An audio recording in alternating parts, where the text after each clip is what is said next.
Andy Eigenman humagulgol sa iyak matapos mabasa ang nakasaad sa last will and testament ng yumaong ina na si Jacqueline Jose. Labis ngang pagluluksan ni Andy Eigenman dahil sa biglaang pagpanaw ng kanyang pinakamamahal na ina na si Jacqueline Jose.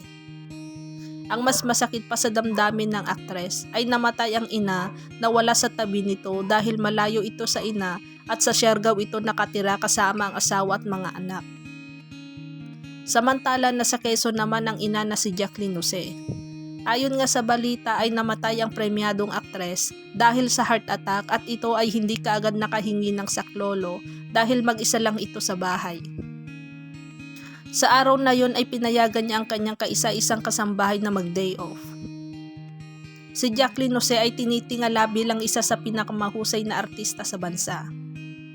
Sa katunayan, isa siya sa kauna-unahang aktres na nagwagi bilang Best Actress Award sa Cannes Film Festival sa kanyang pagganap sa Marosa. At hindi din lingid sa kaalaman ng lahat na kung gaano kabuting ina si Jacqueline Jose kung saan isinakripisyo niya ang lahat para mabigyan ng magandang kinabukasan ng mga anak. Napagtapos ang mga anak dahil sa kanyang pag-aartista, kung kaya mas pinili nito ang karir kaysa sa mga anak dahil ang karir nito sa entertainment business ang siyang umahon sa kanila sa kahirapan. Aminado si Jacqueline Jose na masakit sa kanyang mawalay sa mga anak, ngunit ginawa niya yon para sa kanilang ikakabuti. Bago mawala si Jacqueline, binalikan ng mga netizens ang naging interview niya kay OG Diaz kung saan labis na hinangaan ang anak na si Andy Eigenman. Ayon sa kanya, matalino, masipag at independent woman si Andy Eigenman. Buo din itong magdesisyon. Sa katunayan sa latest story ngayon na Andy Eigenman, may nakakaiyak na mensahe ito para sa yumaong ina. Ikaw na sa araw, sa ulan at sa hangin na aking nilalasap. Umaawit ng kantang puno ng pag-asa at ligaya, wala na ang sakit, wala na ang takot, makikita sa mga ulap, maririnig ang iyong mga bulong ng pagmamahal. Makikita din tayong muli. Sa ngayon didinggin ko muna ang iyong mga awit. Ito nga ang madamdaming mensahe na Andy Eigenman sa kanyang IG story na kanyang ibinahagi.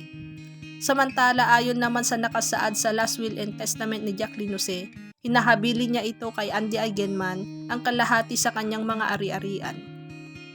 Kabilang na dito ang kanyang mansyon at mga sasakyan kung saan labis na kinaiyak ni Andy Eigenman. Alam naman ang lahat na isa si Jacqueline Jose sa pinaka-successful na artista sa bansa. Dalaga pa lang ito ay nag-umpisa na ang karera sa pag-aartista at nakatanggap ng mga matataas na parangal. Nakapundar ng malaking bahay, mga mamahaling sasakyan, pinaaral ang mga anak sa ibang bansa.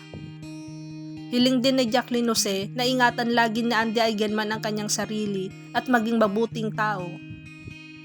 Inihabilin din niya na alagaan ng mga apo at palakihin ng maging mabuting anak at may takot sa Diyos. Labis-labis ang pagmamahal ni Jacqueline Jose sa mga anak at hanggang sa huling hininga nito ay kinabukasan pa rin ng mga anak nito ang iniisip kung kaya isa din sa mga rason kung bakit hindi nag-asawa muli ang ina dahil mas napagtutuunan niya ng pansin ang pagtatrabaho para sa kanyang mga anak.